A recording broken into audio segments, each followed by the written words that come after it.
오늘이 민수기인데 지난번에 우리가 출애굽기 레위기를 통해서 뭘 살펴봤냐면 하나님께서 시내산에서 약 1년 동안 이스라엘 백성들을 하나님의 군대로 어떻게 해요? 교육시키고 무장시켰습니다. 그렇죠? 하나님은 이스라엘 백성들을 하나님의 군대로서 훈련시키는데 과목이 몇 과목이었어요? 2과목 있죠? 2과목. 한 과목은 뭐였어요? 예배. 또 한 과목은 순종. 그것만 다 됐다는 거예요. 도대체 하나님의 군대는 어떻게 싸우길래 하나님은 어떻게 싸우는 법을 가르쳐 주신 것이 아니라 예배하는 것과 순종하는 것만 가르쳐 주셨는가? 왜냐하면 예배와 순종은 가장 높은 차원의 전략이라는 걸 깨닫게 되실 거예요. 잠시 후에 우리가 보게 될 겁니다. 그러면 이제 민수기는 여러분이 보시면은 제목이 민수기잖아요. 민수기란 말은 영어로 numbers, 그 말은 숫자란 말이죠. 수. 왜 민수기냐? 민수기에는 수를 세는 장면이 나옵니다. 민수기 1장에도 수를 세는 장면이 나오고 나중에 저 뒤에 가면 또 한 번 수를 세는 장면이 나와요. 그래서 민수기에는 크게 수를 세는 장면이 2번 나옵니다. 2번. 몇 번이요? 자, 오늘 한번 보겠습니다. 먼저 민수기 1장을 한번 열어보겠습니다. 민수기 1장 1절 보세요.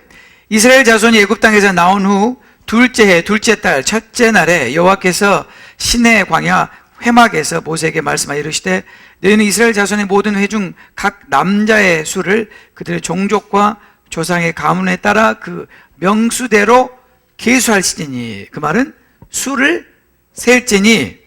왜 수를 세라고 했냐 한번 보겠습니다. 3절 이스라엘 중 20세 이상으로 싸움에 나갈 만한 모든 자를 너와 아론은 그 진영별로 계수해라. 자, 하나님께서 이제 이스라엘 백성들 중에서 몇 세 이상이요? 20세 이상의 남자 중에서 싸움에 나갈 만한 사람을 계수해라. 즉 이제 군대가 돼야 되니까, 나가서 싸워야 되니까 군대의 숫자가 얼마나 되는지를 한번 세어봐라. 그러니까 세어봤더니 몇 명이 있는지 한번 보겠습니다. 46절 1장 46절 계수된 자의 총계는 몇 명입니까? 60만 3,550명이었습니다. 60만 3,550명. 자, 이것이 첫 번째로 이스라엘 백성을 하나님의 군대로 싸움에 나갈 만한 20세 이상의 남자의 수를 계수한 거예요. 자, 두 번째 하나님께서 또 군대를 계수하십니다. 26장 가봅시다. 민수기 26장 1절 보세요. 연병 후에, 그 연병이란 말은 전염병을 말해요. 여호와께서 모세와 제사장 아론의 아들 엘르야살에게 말씀하여 이르시되 이스라엘 자손의 온 회 중에 총수를 그들의 조상의 가문을 따라 조사하되 이스라엘 중에 20세 이상으로 능히 전쟁에 나갈 만한 모든 자를 계수하라. 똑같은 말이죠. 이번에는 전쟁에 나갈 만한 사람이 몇 명인가 계수했더니 51절에 보겠습니다. 네, 이스라엘 자손에 계수된 자가 60만 1,730명이다. 아까는 60만 3,550명이었죠. 이번에는요 60만 1,730명이었습니다. 그렇죠? 자, 그러면 이제 우리 질문은 이겁니다. 1장에서 싸움에 나갈 만한 사람을 계수하라는 건 뭐고 26장에서 싸움에 나갈 만한 사람을 계수하라는 게 뭐냐? 2번 계수하죠. 2번. 그렇죠? 한 번에 1장에서 군대의 숫자를 세었고 26장에서 세었고, 그러면 1장에 있는 이 군대와 26장에 있는 군대가 같아요, 달라요? 달라요. 어떻게 달라요? 숫자가 달라요. 네, 숫자도 다르지만 사람도 달라요. 이것이 무슨 뜻이냐면 이제 하나님께서 출애굽해가지고 시내산에서 1년 동안 훈련을 받은 이 이스라엘 백성들 중에서 싸움에 나갈 만한 사람을 계수한 게 1장입니다. 1장 60만 3,550명. 그런데 이 사람들이 광야에서 다 죽었어요. 여호수아와 갈렙만 빼고 다 죽었어요.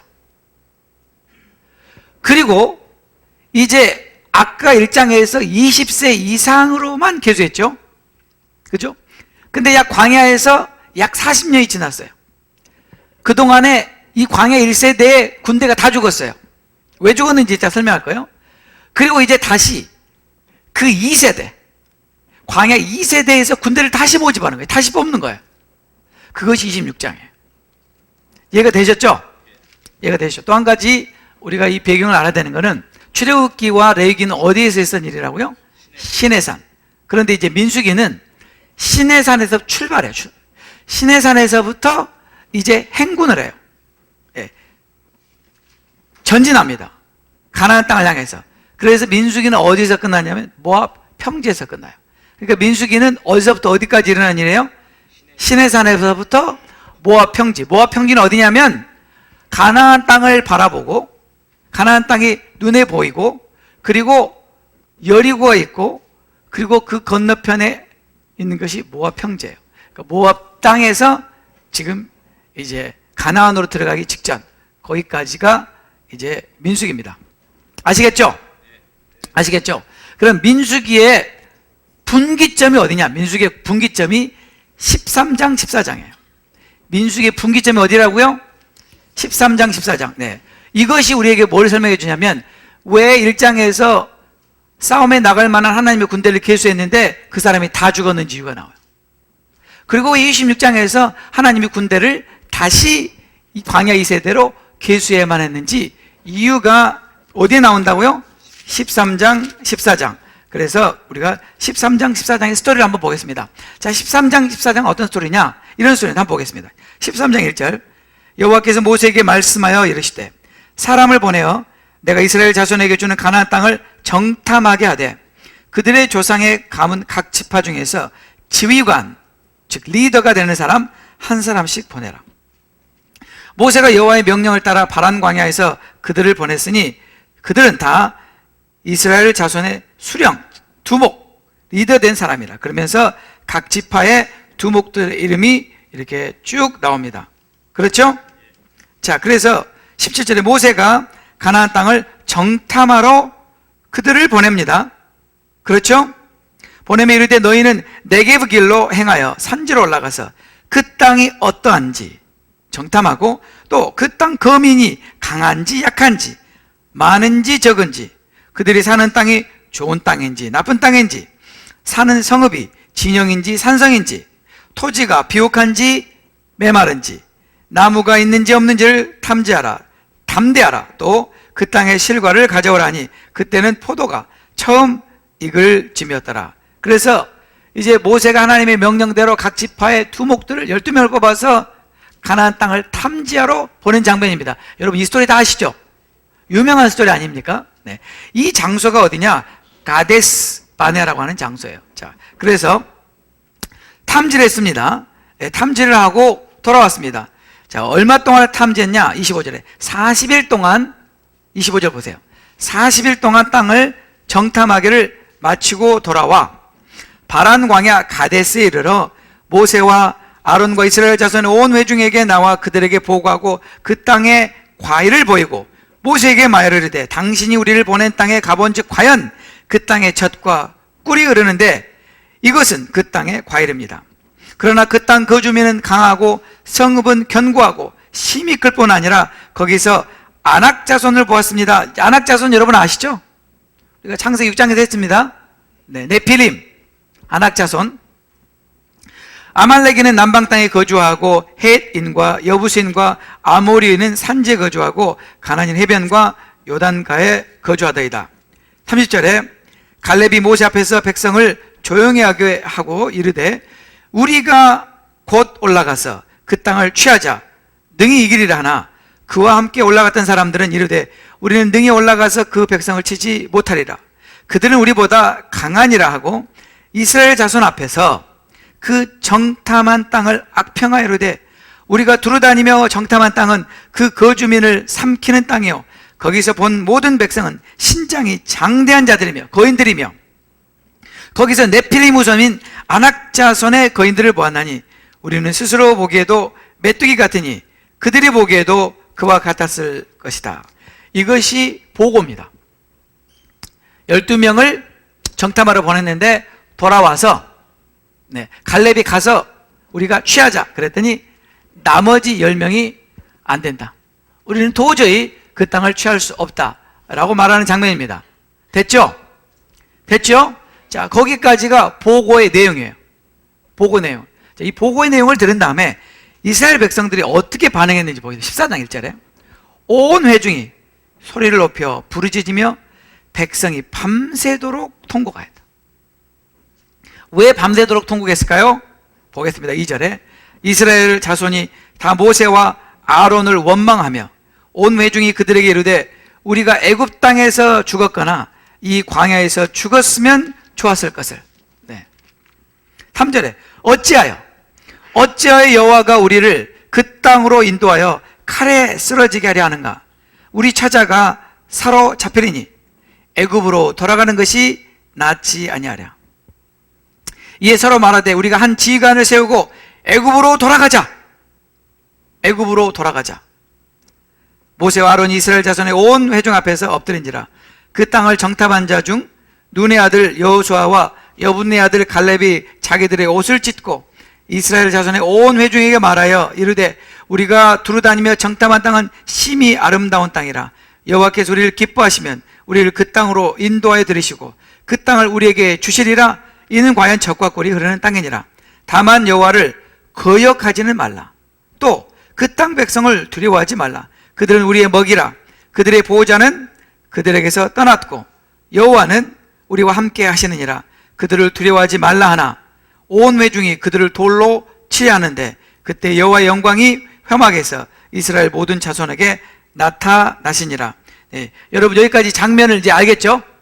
지금 굉장히 심각한 장면입니다. 지금 이 상태로 가다가는 이스라엘 온 회중이 여호수아와 갈렙과 모세와 아론을 돌로 쳐 죽일 판입니다. 지금. 그렇죠? 그렇죠? 자, 이제 이스라엘 온 백성이 밤새내 통곡하며 울며 신세 한탄했습니다. 차라리 우리가 애굽에서 죽었으면, 차라리 광야에서 죽었으면 낫을 텐데 우리가 어찌하여 여기까지 와가지고 이제 우리가 칼에 죽게 만드느냐. 그러면서 하는 말이 애굽으로 돌아가자. 애굽으로 돌아가자. 이게 무슨 뜻이냐면요, 이것과 마찬가지입니다. 우리 여러분들이 이제 세상에서 살다가 예수님을 믿게 됐어요. 정말 그 구원의 감격을 맛보게 됐어요. 하나님이 살아계심을 경험하게 됐어요. 그리고 하나님 인도하심을 따라서 광야의 길을 잘 왔다가 어느 순간에 여러분이 나 예수 안 믿을래, 나 세상으로 갈래, 그런 거와 똑같은 거예요. 여러분 그러실 수 있겠어요? 하나님이 살아계신 것을 분명히 맛보았죠. 그렇죠? 그리고도 돌아간다고 하는 거예요. 자, 거기에 대해서 우리 하나님께서 뭐라고 말씀하신지 보겠습니다. 11절 여호와께서 모세에게 이르시되 이 백성이 어느 때까지 나를 멸시하겠느냐. 내가 그들 중에 많은 이적을 행하였으나 어느 때까지 나를 믿지 않겠느냐. 멸시와 불신에 대해서 말하죠. 내가 전염병으로 그들을 쳐서 멸하고 너에게 그들보다 크고 강한 나라를 이루게 하리라. 하나님은 이들을 이제 다 없애버리고 다시 시작하자. 그랬더니 모세가 하는 말 13장 모세가 여호와께 여짜오되 애굽인 중에서 주의 능력으로 이 백성을 인도하여 내셨거늘 그리하시면 그들이 듣고 이 땅 거주민에게 전하리이다. 주 여호와께서 이 백성 중에 계심을 그들도 들었으니 곧 주 여호와께서 대면하여 보이시며 하나님께서 그들 앞에 나타나셨단 말이죠. 주의 구름이 그들 위에 섰으며 주께서 낮에는 구름 기둥 가운데서 밤에는 불 기둥 가운데서 그들 앞에 행하시는 것이니이다. 이제 주께서 이 백성을 하나같이 죽이시면 주의 명성을 들은 여러 나라가 말하 이르기를 여호와가 이 백성에게 주기로 맹세한 땅에 인도할 능력이 없으므로 광야에서 죽였다리이다.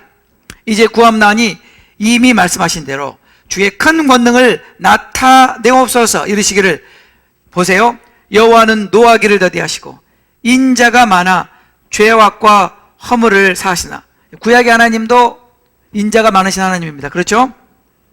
형벌 받을 자는 결탄코 사하지 아니하시고 아버지의 죄악을 자식에게 갚아 3, 4대까지 이르게 하리라 하셨나이다.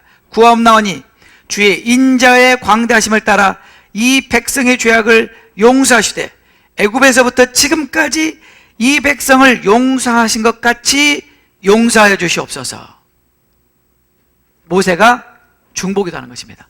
이스라엘 백성을 대신하여 지금까지 용서해 주신 하나님, 여기서 이들을 죽이시면 어떡합니까? 하나님의 명성이 어떻게 됩니까? 하나님이 능력이 없어서, 하나님이 맹세한 땅에 이 백성을 드릴 능력이 없어서 여기서 죽였다고 그렇게 사람들에게 알려지지 않겠습니까? 그러니 하나님 한 번만 더 용서해 주시옵소서. 그랬더니 20절에 보세요. 여호와께서 이르시되 내가 내 말대로 용서하노라. 참 중보기도가 놀랍죠? 모세의 중보기도로 이 사람들은 또 살았습니다. 안 그러면 다 죽을 뻔했죠. 그러나 진실로 내가 살아있는 것과 여호와의 영광이 온 세계에 충만할 것을 두고 맹세하노니, 자 이제 하나님이 하고 싶은 말씀 하는 거예요. 하나님이 너무나 하고 싶은 말씀, 이 이스라엘 백성들에 대한 평가를 한번 보세요. 22절에 내 영광을 보고 또 애굽과 광야에 행한 내 이적을 보고서도 이같이 10번이나 나를 시험하고 내 목소리를 청종하지 아니한 그 사람들, 다시 말하면 불순종한 그 사람들은 내가 그들의 조상들에게 맹세한 땅을 결단코 보지 못할 것이요 또 나를 멸시하는 사람은 한 사람도 그것을 보지 못하리라. 그러나 내 종 갈렙은 그 마음이 그들과 달라서 나를 온전히 따랐은즉, 이건 제가 갈렙의 영에서 다 설교했죠, 그죠? 기억나세요? 그가 같은 땅으로 내가 그를 인도하여 드리리니 그의 자손이 그 땅을 차지하리라. 자, 여기서 하나님께서 아주 중요한 말씀하셨습니다. 여러분 이스라엘 백성들이 하나님의 영광을 봤어요, 안 봤어요? 어디서 봤어요? 시내산에서 봤죠. 시내산에 하나님의 영광이 빽빽하게 임한 걸 봤죠. 그 어마어마한 광경을 봤습니다. 하나님의 음성을 들었어요, 못 들었어요?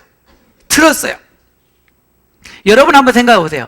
여러분들이 정말 시내산에 임했던 하나님의 영광을 봤다면, 그 빽빽한 구름 가운데 임하신 하나님의 영광, 그 시내산의 영광이 얼마나 놀라운 광경이었는지 출애굽기에 나오잖아요. 번개가 치고 우레소리가 나고 거기에 하나님의 음성이 들리고, 만약에 여러분들이 이스라엘 백성들이 보았던 그 시내산의 어마어마한 하나님의 영광을 보았다면 여러분 같으면 어떻게 하시겠어요? 끝까지 하나님을 믿고 따라가지 않겠어요? 아니 사람들이 그러잖아요. 하나님 보여줘봐. 그럼 믿을게 그러잖아요. 그럼 정말 그 사람에게 하나님을 보여주면 믿을까요? 한번 보자고요. 자, 영광을 봤습니다, 이 사람들. 그 다음에는 애굽과 광야에서 행한 내 이적을 보았다. 애굽에서 하나님 어떤 이적을 행하는지 아시죠? 10개의 재앙 기억나시죠? 그 다음에 출애굽한 다음에 홍해 앞에서 어떤 기적을 행하셨어요, 하나님께서? 홍해를 가르는 어마어마한 기적을 봤어요, 안 봤어요? 보기만 아니라 직접 체험했잖아요. 그 갈라진 홍해를 건넜잖아요. 그렇죠? 하나님 영광도 보고 이런 어마어마한 기적을 체험하고, 그리고 나서 홍해를 건너고 나서 이 사람들이 어떻게 했어요? 거기서 찬양하고 춤추고 난리가 났어요. 위대하신 하나님, 크고 영화로우신 하나님을 찬양하세. 그들이 말과 적군을 무너뜨렸고 하나님 우리를 구원하셨고. 여러분 출애굽기에 보면 한 장이 다 노래고, 얼마나 이스라엘 백성들이 거기서 하나님을 찬양하고 감격하고 감사하고 노래를 불렀어요. 네, 그 기적을 맛보고 지금 하나님의 포인트가 뭐예요? 이 백성은 내 영광을 봤다. 내가 어떤 기적을 행하는지 다 보았다. 경험했다. 근데 그 다음에 어떻게 됐어요? 그러고도 10번이나 나를 시험하고 불순종한 이 백성들. 제가 무슨 얘기를 하냐면 잘 들으세요. 세상 사람들이 하나님 살아계신 걸 보여줘봐. 그럼 내가 믿을게. 그거요, 그렇지 않아요. 하나님이 살아계신 것을 보고 경험해도 우리는 딴짓할 수 있는 게 사람이에요. 이스라엘 백성만큼 이 정도 하나님이 보여주신 민족이 어디가 있습니까? 이 정도 기적을 보여준, 이 정도 영광을 보여준 개인이 어디가 있습니까? 없습니다. 근데도 딴짓하잖아요. 저는요, 심지어 나는 이런 사람도 봤습니다. 천국과 지옥을 보고 왔습니다. 여러분 생각에 천국과 지옥을 보고 오면 그 사람은 죽을 때까지 죄 안 짓고 정말 하나님만 온전히 섬기며 살 것 같죠? 그런데요, 그 사람이 천국 지옥 보고 와서 간증하고 다니면서 그러면서 또 죄를 지어요. 또 딴짓해요. 야, 사람이 그렇더군요. 이게 사람입니다. 이게 사람. 그러니까 여러분, 정말 하나님께서 성경에서 우리에게 말씀하시고자 하는 게 뭔가를 잘 들으셔야 됩니다. 하나님은 지금 이걸 통해서 우리에게 뭘 말씀하시냐면, 내 영광을 보고도 너희는 타락할 수 있다. 나의 기적을 경험하고도 너희는 타락할 수 있다. 사람은, 이 땅에 사는 나는 하나님의 영광을 보고 기적을 보고 하나님의 살아계심을 아무리 맛보고 죽었다가 천국과 지옥을 보고 살아나도 사람은 다시 타락할 수 있는 게 사람이다. 그러므로 우리는 이 땅에 사는 동안은 주님을 뵙는 그 순간까지 절대로 방심할 수도 없고, 늘 깨어서 행여나 내가 하나님께 받았던 그 은혜를 내가 잃어버리고 내 믿음을 저버리고 내가 세상으로 갈까, 타락할까, 언제나 우리는 두려워하는 마음으로 이 길을 가야 됩니다. 이거 명심하셔야 됩니다. 기적이, 하나님의 영광을 보는 것이, 하나님의 살아계심을 체험하는 것이, 우리가 마땅히 하나님의 말씀에 순종해야 되는 것을 대체해 주지 못합니다. 그래서 끝까지 우리의 마음을 지키는 것이, 끝까지 우리의 믿음을 지키는 것이, 이것이 가장 귀하고 아름다운 일입니다. 자, 이것이 민수기의 분기점이에요. 자, 그래서 그렇게 해서 어떻게 합니까? 한번 보겠습니다. 26절부터 봅니다. 여호와께서 모세와 아론에게 말씀하여 이르시되, 나를 원망하는 이 악한 회중에게 내가 어느 때까지 참으랴? 이스라엘 자손이 나를 향하여 원망하는 바 그 원망하는 말을 내가 들었노라. 그들에게 이르기를, 여호와의 말씀에 내 삶을 두고 맹세하노라. 다 같이 읽겠습니다. 너희 말이 내 귀에 들린 대로 내가 너에게 행하리니. 하나님께서 말씀하시기를, 너희가 말한 대로 내가 행하겠다. 그러니까 우리가 말을 잘해야 됩니다. 29절, 너희 시체가 이 광야에서 엎드러질 것이라. 너희 중에서 20세 이상으로 계수된 자, 아까 쉬었죠? 몇 명이었어요? 60만 3,550명. 그 계수된 자, 20세 이상으로 계수된 자, 곧 나를 원망한 자 전부가 여분네 아들 갈렙과 눈의 아들 여호수아 외에는 두 사람을 빼놓고는 내가 맹세하여 너에게 살게 하리라는 땅에 결단코 들어가지 못하리라. 결단코 들어가지 못하리라. 너희가 사로잡히겠다고 말하던 너희의 유아들은 내가 인도하여 드리리니 그들은 너희가 싫어하던 땅을 보려니와 너희의 시체는 이 광야에 엎드러질 것이요.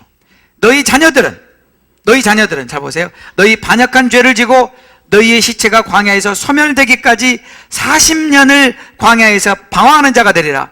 너희는 그 땅을 정탐한 날 수인 40일의 하루를 1년으로 쳐서 그 40년간 너희의 죄악을 담당할지니 너희는 그제서야 내가 싫어하면 어떻게 되는지를 알리라 하셨다 하라. 나 여호와가 말하였거니와 모여 나를 거역하는 이 악한 온 회중에게 내가 반드시 같이 행하리니 그들이 이 광야에서 소멸되어 거기에서 죽으리라. 모세의 보냄을 받고 땅을 정탐하고 돌아와서 그 땅을 악평하여 온 회중이 모세를 원망하게 한 사람, 곧 그 땅에 대하여 악평한 자들은 여호와 앞에서 재앙으로 죽었고 그 땅을 정탐하러 갔던 사람들 중에서 오직 눈의 아들 여호수아와 여분네 아들 갈렙은 생존하니라. 이제 이해가 되시죠? 왜 하나님께서 26장에서 또 계수했는지? 자, 보세요. 하나님께서 출애굽에서 시내산에서 1년 동안을 훈련시키고 무장시킨 그 하나님의 군대, 그 하나님의 군대 중에 20세 이상으로 싸움에 나갈 만한 사람들이 뽑아가지고 그 사람들이 이제 징계가 앞으로 했지 않습니까? 그렇죠? 근데 그들 중에서 두 사람만 빼고 광야에서 다 죽었다. 그 죽은 이유가 바로 우리가 읽은 이유예요. 그래서 어떻게 했어요? 26장에서 다시 또 사람 수를 센 겁니다. 자, 그 다음에 우리가 32장으로 한번 가봅시다. 민수기 32장에 또 뭐라고 하나님께서 말씀하시는지 한번 보겠습니다. 11절에서 보겠습니다. 11절. 애굽에서 나온 자들이, 아까 1장 내용을 반복하는 겁니다. 애굽에서 나온 자들이 20세 이상으로 한 사람도 내가 아브라함과 이삭과 야곱으로 맹세한 땅을 결코 보지 못하리니 이는 그들이 나를 온전히 따르지 아니하였습니다. 또 나오죠. 그러나 그낫 사람 여분네 아들 갈렙과 눈의 아들 여호수아는 여호와를 온전히 따랐느니라 하시고 여호와께서 이스라엘에게 진노하사 그들에게 40년 동안 광야에서 방황하게 하셨으므로 여호와의 목전에 악을 행한 그 세대가 마침내 다 어떻게 해요? 끊어졌느니라. 다 끊어졌느니라. 네. 그 다음에 보세요. 보라, 너희는 너희의 조상의 대를 이어 일어난 죄인의 무리로서 이스라엘 향하신 여호와의 노를 더욱 심하게 하는도다. 너희가 만일 돌이켜 여호와를 떠나면 여호와께서 다시 이 백성을 광야에 버리시리니 그리하면 너희가 이 모든 백성을 멸망시키리라. 네, 자, 이 말씀이 무슨 말인지 여러분들에게 설명해 드릴게요. 자, 광야 1세대가 광야에서 다 죽었습니다. 왜 죽었어요? 불순종 때문에, 불신과 불순종 때문에, 하나님을 원망했기 때문에. 그런 다음에 그들이 40년에 걸쳐서 죽었는데 어떤 사람이 계산해 보니까요, 40년 동안에 60만 3,548명이 죽으려면 하루에 장례를 46번 치러야 된대요. 여러분 한번 생각만 해보세요. 40년 동안 날마다 장례 치르는데 몇 번씩이요? 46번씩. 그 수많은 사람들이 광야에서 다 죽어서 광야에 다 장사 지내요. 자, 이것을 그 자녀들이 봤어요, 안 봤어요? 자녀들이 봤죠? 그리고 그 자녀들 가운데 40년이 지난 다음에 26장에서 다시 하나님이 20세 이상으로 싸움에 나갈 군대를 뽑은 다음에 뭐라고 말씀해요? 너희가 너희 조상들이, 너희 부모들 세대가 어떻게 광야에서 죽은지 똑똑히 봤지? 너희도 똑같은 죄를 반복하면 너희도 죽는다. 됐죠? 결국 민수기는 어떤 책이냐? 잘 들으세요. 민수기는 하나님께서 출애굽기와 레위기에서 하나님의 군대가 돼서 우리가 반드시 해야 될 것이 뭐였어요? 예배와 순종. 그리고 이제 약속의 땅을 향하여 진군, 돌격 앞으로. 그러면서 우리는 어떻게 해야 돼요? 예배와 순종. 배운 대로 살아야 돼요. 그렇죠? 근데 민수기는 그렇게 살았다 못 살았다?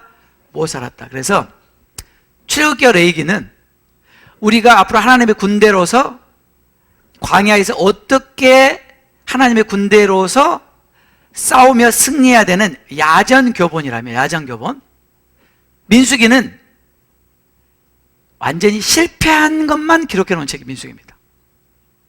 그러니까 성공 사례가 아니라 민수기는 뭐예요? 실패 사례. 그래서 민수기의 주제는 뭐냐면요, 이렇게 살면 안 된다요. 민수기 보면요, 역장이 무너집니다. 왜 역장이 무너지냐면 세상의 이것들이 그렇게 하나님의 살아계심을 맛보고도 이렇게 딴짓을 하다니 너희들은 죽어도 싸다, 이렇게 말하기 나옵니다. 저도 민수기를 읽으면서 화가 나잖아요. 민수기 읽다 보면 화가 나서 못 읽어요. 3일이 멀다 하고 이것들이 또 하나님을 원망하고 불평하고 불순종하고 그런 걸 볼 때 어쩌면 애들은 이렇게 구제불능일까라고 그렇게 성경을 읽었어요. 옛날에 제가 철이 덜 들었을 때는. 근데 철이 들고 보니까 그 모습이 누구 모습이에요? 내 모습이에요, 내 모습. 내가 그러고 있는 거예요, 내가. 이제는요, 그래서 이스라엘 백성들이요, 미운 게 아니라 나도 이것밖에 안 되는구나, 나도 이것밖에 안 되는구나, 하나님 저에게 긍휼을 베풀어 주세요, 자비를 베풀어 주세요, 그렇게 되더라니까요.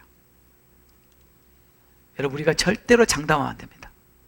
우리가 절대로 예를 들어서 실족한 우리 형제를 보고, 믿음이 연약해지고 믿음을 저버리는 우리 형제들을 보고 우리가 평가하거나 판단하거나 정죄하면 안 돼요.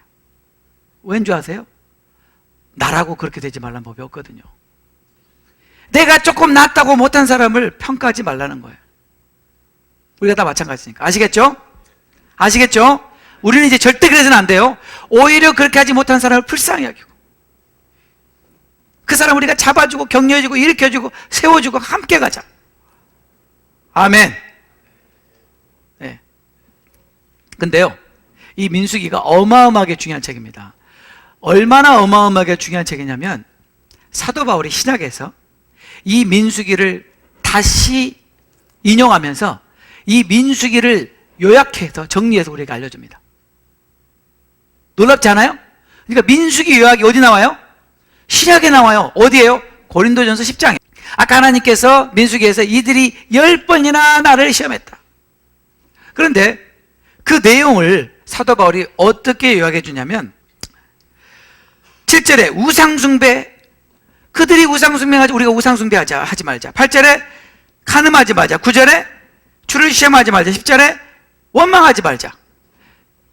사도 바울은요, 민수기를 이 네 가지 범주로 요약해 줬어요. 우상숭배, 간음, 하나님을 시험하는 것. 그것은 다시 말하면 불신을 말하죠. 불신과 불순종. 그 다음에 원망.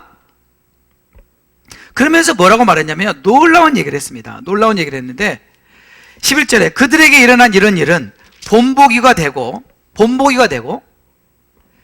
말세를 만난 우리를 깨우치기 위하여 하나님이 기록했다. 세상에 이런 놀라운 일 어디 갔어요? 자, 말세를 살고 있는 우리에게 하나님께서 경고로 깨우쳐주기 위해서 민수기를 기록했다는 거예요. 이런 하나님 은혜가 어디가 있습니까? 이건 여러 가지 의미가 있습니다. 여러분, 우리가 지금 마지막 때 살고 있죠? 우리가 마지막 말세를 살고 있죠?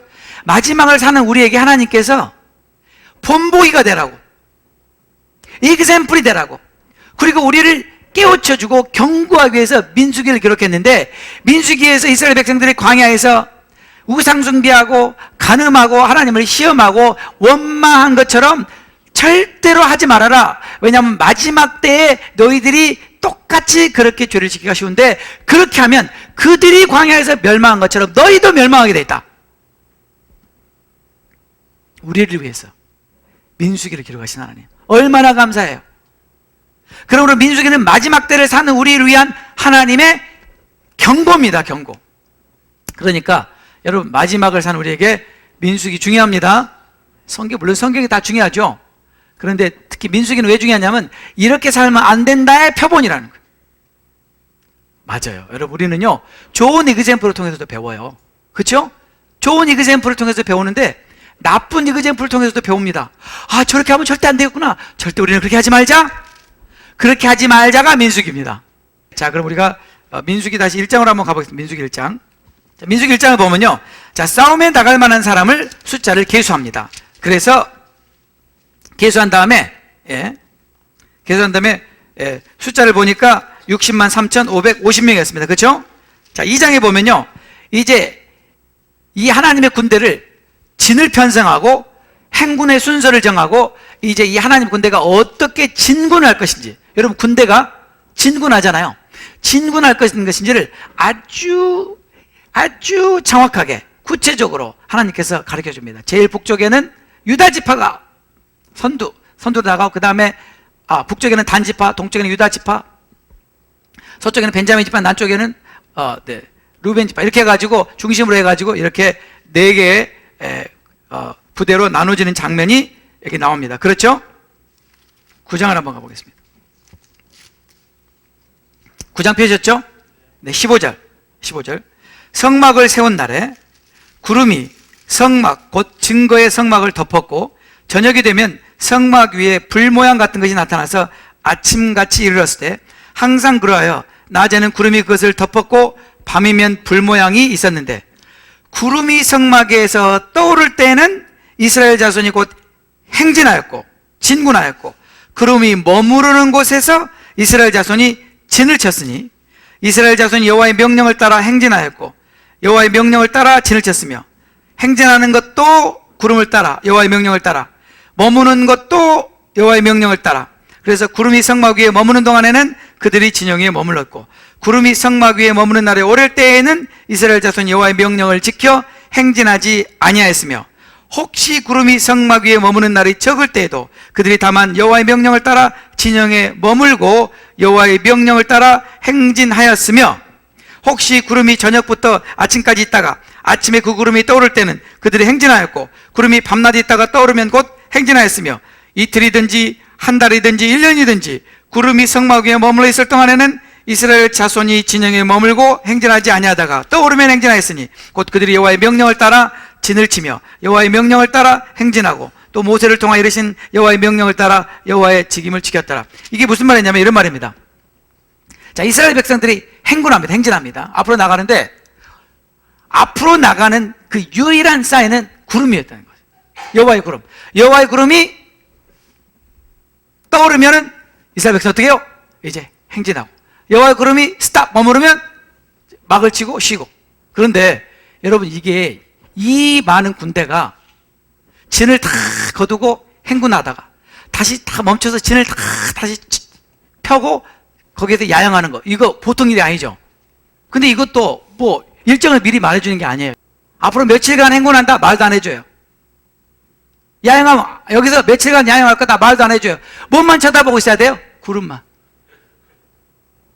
근데 이게 아침에 떴다가 저녁에 떴다가. 성경에 나오잖아요. 하루 만에 떴다가 이틀 만에 떴다가. 어쩔 때는 1년 내내 안 떴다가. 우리 같으면요, 이거 너무 불규칙적이다. 이거 너무 계획이 없다. 이걸 뭐라 그래요? 이게 너무 무계획적인 삶을 이렇게 우리가 살아서 되겠습니까? 이렇게. 사람이 좀 계획을 딱 세워가지고 이렇게 해야죠. 그죠? 하나님이 진짜 계획성이 없네요. 여러분, 이것이 무슨 훈련이냐면 순종의 훈련이에요. 순종의 훈련. 순종 훈련. 제가 옛날에 예수전도단에서 제가 사역할 때 말이죠, 예수전도단에 그때 당시에는 그 배가 있었습니다. 배, 아나스타시스 호사라는 배가 있었어요. 구제하는 배가 있었는데, 그 배 사람들이 이제 사역자로 이렇게 스태프로 이렇게 발령을 받으면 그 사람이 높낮이에 상관없이, 그 사람의 경험과 나에 상관없이 그 배 선장이 무조건 그 배에 딱 들어오면 맨 먼저 뭐부터 시키냐면 화장실 청소부터 시킨대요. 화장실 청소. 이게 잘 들어보세요. 화장실 청소부터 시키는데, 어떤 사람은 어느 한 지역의 대표이기도 하고, 어떤 사람은 지역뿐만 아니라 뭐 굉장히 그 사회 경험이 많고 정말 그런 사람도 오고, 어떤 사람은 뭐 아주 젊은 사람이 이제 사역 막 도는 사람도 올 수도 있고, 여러 사람이 올 거 아니에요. 근데 무조건 화장실 청소부터 시킨대요. 언제까지 화장실 청소를 시키냐? 이 선장이 봤을 때 합격할 때까지. 근데 합격할 때가 언제냐? 이 화장실 청소를 시키면요, 사람들마다 생각이 다를 거 아니에요. 예? 그러지 않겠어요?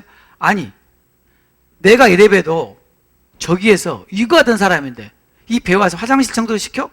그렇게 하면서 애러티드를 보인 사람은요, 그 사람은 불합격입니다.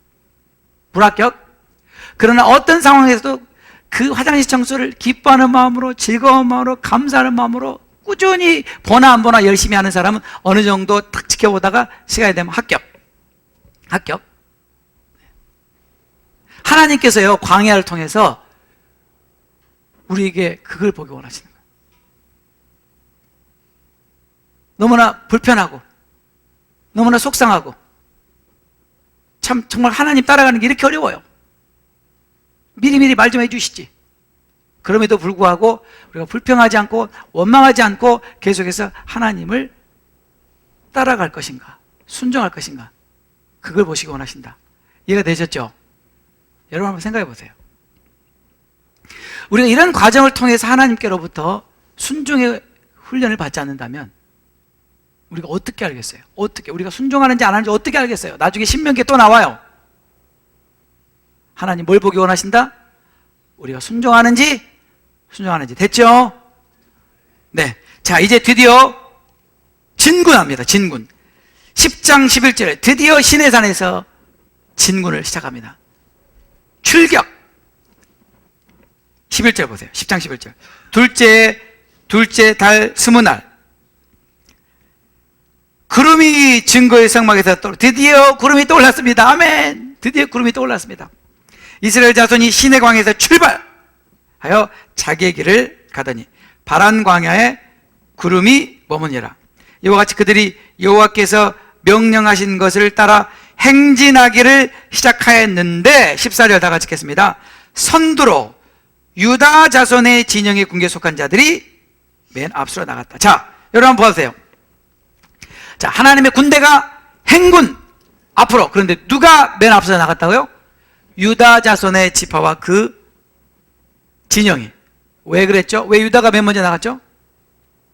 유다는 찬양이라는 뜻이에요. 유다라는 뜻은 무슨 뜻이라고요? 찬양이라는 뜻이라고. 우리가 전쟁을 치르기 위해서 행군할 때 맨 앞장서서 나가는 게 뭐예요? 찬양. 찬양이 맨 앞서서 나간다는 거예요. 전쟁에 나가는데 기껏 배운 게 두 과목 뭐였어요? 하나님을 전심으로 예배하고 무슨 말씀이든지 순종하고, 이거 배웠는데 이제 전쟁하러 나가는데 유다 자손이 맨 먼저 나가요. 뭐가 나가요?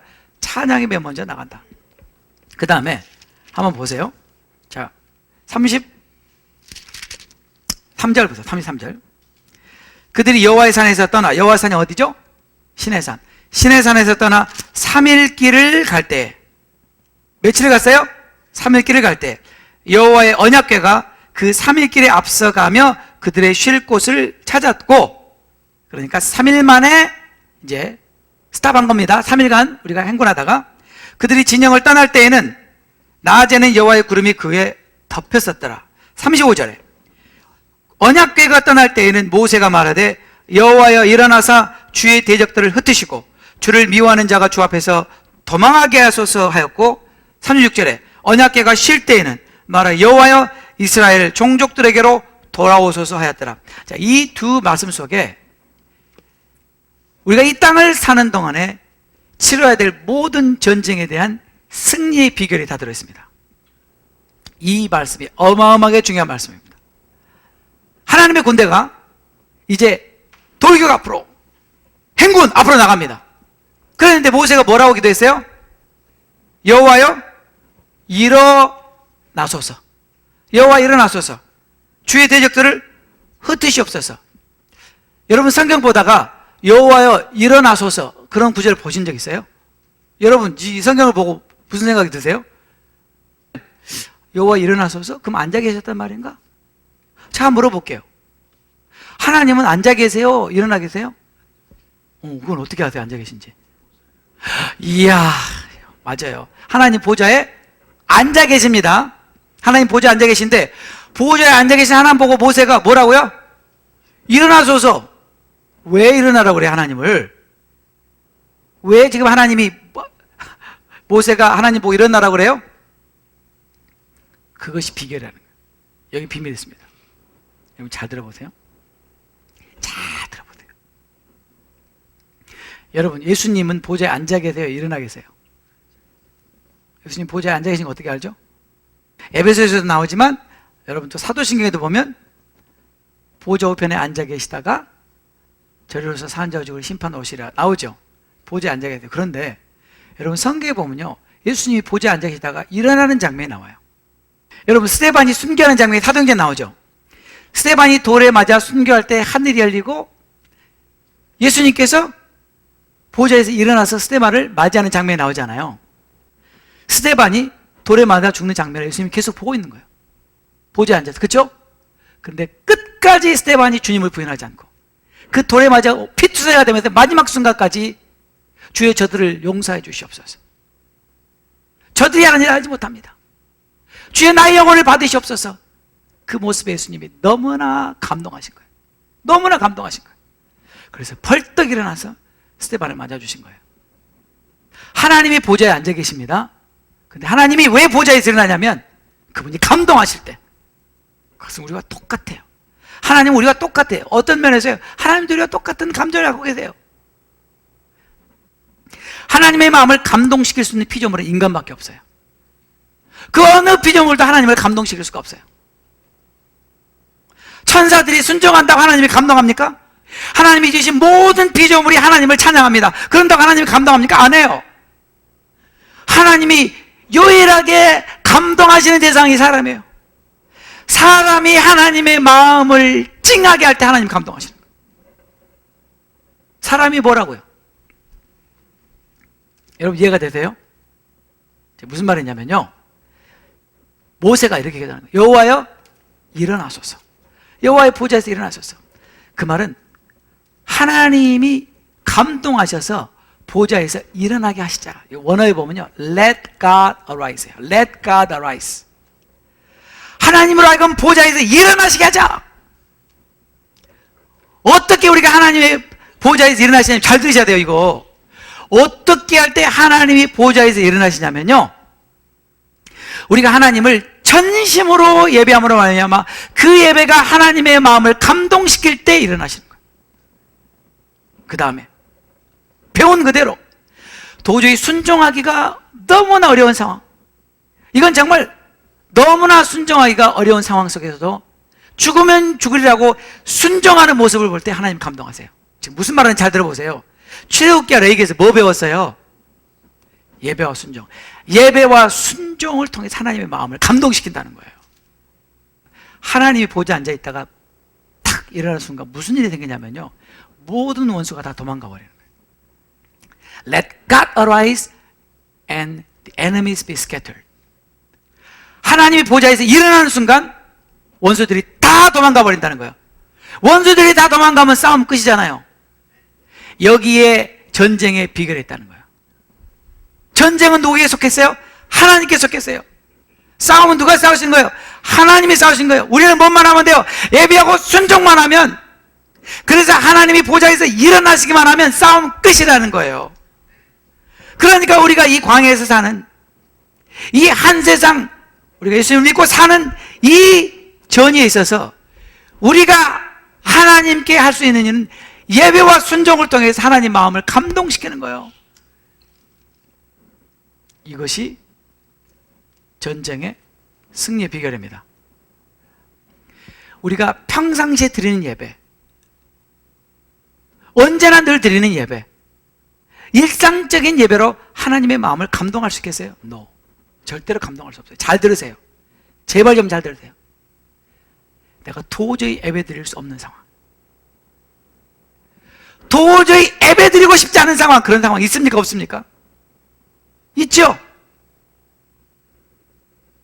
하나님 보시기에도 야, 이 상황에서 너는 정말 예배할 수가 없겠다. 그때 내가 예배할 때 하나님 마음은 감사하는 거예요.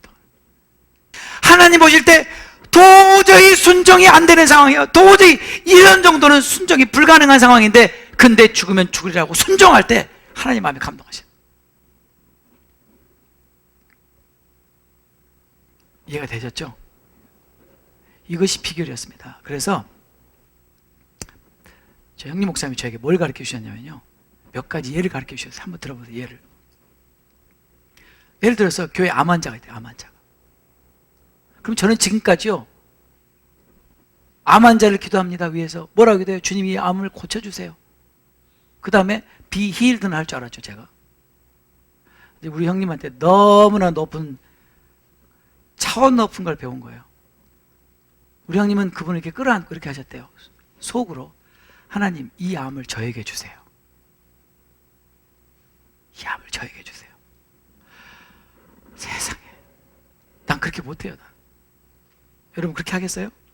난 그렇게 못해요. 그것이 하나님 마음을 감동시키는, 이해가 되시죠? 내 이웃을 내 몸과 같이 사랑해라. 그걸 어떻게 순종해요? 내 이웃이잖아요. 내 몸 같으면 어땠을까?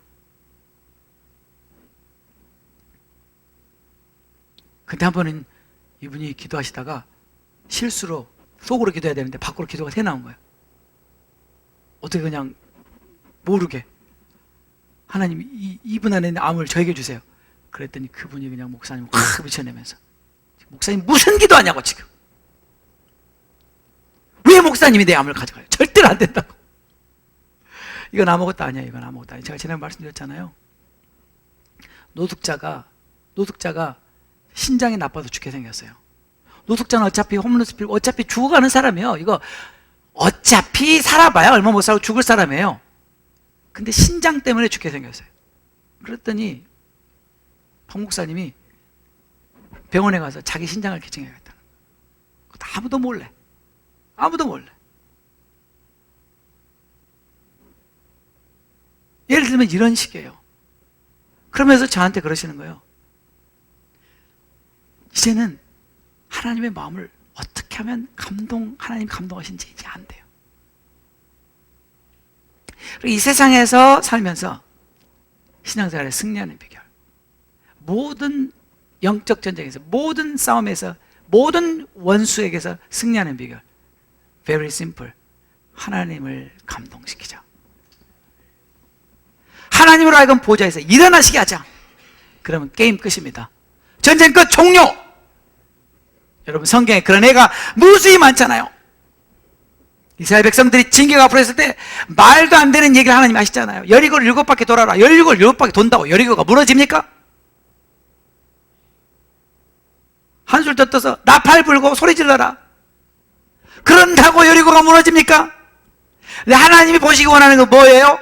순종 하나하나만 본다니까요. 그것만 보세요. 다른 거 안 보세요. 순종하면 하나님이 하십니다. 우리 인생도 마찬가지예요. 우리 신앙도, 우리는 하나님을 전심으로 예배하고 순종만 하세요. 그럼 하나님이 보좌에서 일어나시고 모든 건 다 종료. 전쟁 끝. 우리가 그렇게 살게 되기를 원합니다. 그래서 여러분, 그래도 제가 지금 이 성경의 맥을 강의하면서 가장 중요하게 강조하는 게 뭐예요? 성경 66권을 한 단어로 요약해라. 뭐라 그랬어요? 순종. 순종이 제사보다 낫다 그랬잖아요. 순종. 맞죠? 맞잖아요? 제가 여러분 요즘에 지난 주일부터 제가 지금 제 인생에 가장 중요한 지금 설교를 하고 있잖아요. 오늘날 교회 무엇이 문제예요? 오늘날 기독교에 무엇이 문제예요? 잘못된 그런 가르침과 신학과 교리 때문에 오늘날 우리가 은혜의 시대에 살고 있다는 거죠. 율법 시대가 아니라. 그러니까 하나님 말씀 안 지켜도 되고 순종 안 해도 된다.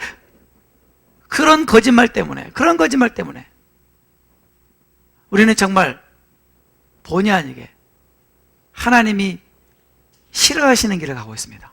하나님이 기뻐하시는 게 아니라 순종만이 하나님을 기쁘시게 합니다. Extravagant worship and radical obedience can move the heart of God. And He will rise from His throne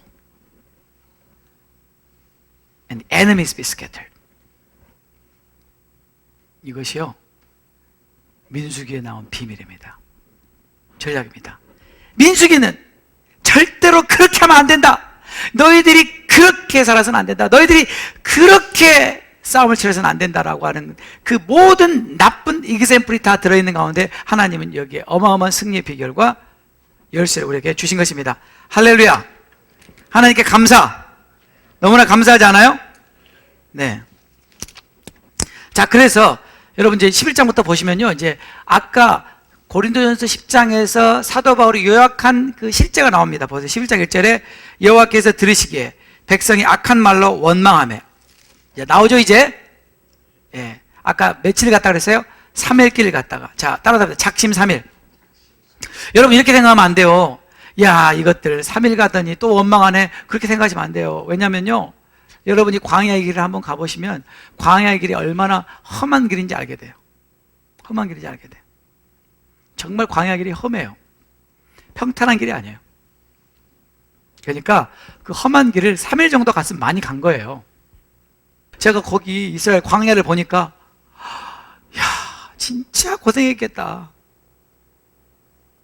아, 여러분 잔디밭으로 정말 푹 심은 잔디밭으로 3일 걷는 것도 어렵죠. 아스팔트로 3일 걷는 건 어떨까요? 근데요, 이 광야는요, 완전히 자갈밭, 완전히 울퉁불퉁, 발 디디면 뼈요, 막. 이런 데를 3일을 걸으니 얼마나 지치고 먹을 것도 없고 마실 것도 없고 얼마나 지치고 힘들겠어요. 물론 그 전에는 하나님을 찬양하고 막, 그리고 난리를 쳤지만 춤추고, 그러나 3일 동안은 너무 힘들게 걷다 보니까 원망이 절로 나오는 거예요. 절로. 원망이 절로. 아시겠죠? 네, 그 장면이에요. 네, 그러니까 그 내용들이 쭉 나와요. 또 보니까 뭐라 그래요? 만나 얘기가 나옵니다. 만나. 네, 한번 볼까요? 4절에 그들 중에 섞여 사는 다른 인종들이 탐욕을 품음에 이스라엘 자손도 다시 울며 이르되 누가 우리에게 고기를 주어 먹게 하고 누가 우리에게 고기를 주어 먹게 하고. 6절에 이제는 우리의 기력이 다하니 에너지가 떨어지니 이 만나 외에는 보이는 것이 아무것도 없도다. 이것도 마찬가지예요. 여러분, 이스라엘 백성들이 하나님께서 처음에 만나를 주셨을 때는 어땠을까요? 마음이 얼마나 감사했겠어요. 세상에 이 광야에 어디서 먹을 거다. 그런데 하늘에서 만나가 내려요. 그러니까 그 만나를 거두면서 얼마나 감사했겠어요. 그죠? 그죠? 근데 사흘쯤 되니까 만나밖에 없냐? 고기 없냐? 고기. 네.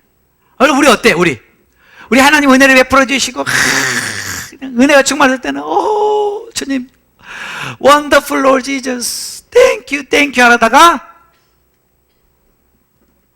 뭐가 잘 안 되고 한 3일 지나봐요. 원망이 나오죠. 그죠? 네, 이제 이런 얘기. 그러니까 이제 이렇게 하면 안 된다는 얘기가 이제부터 계속 나와요. 실패의 이야기만 계속 나와요. 실패의 에그젬플만 계속 나옵니다. 또 12장에 보면 모세가 구스 여자를 취하였더니 그 구스 여자를 취하였으므로 미리암과 아론이 모세를 비방하니라. 그 스토리 아시죠? 그죠? 하나님 이스라엘 백성을 리더를 통해서 인도하시잖아요. 리더. 그쵸? 리더. 누구죠? 모세.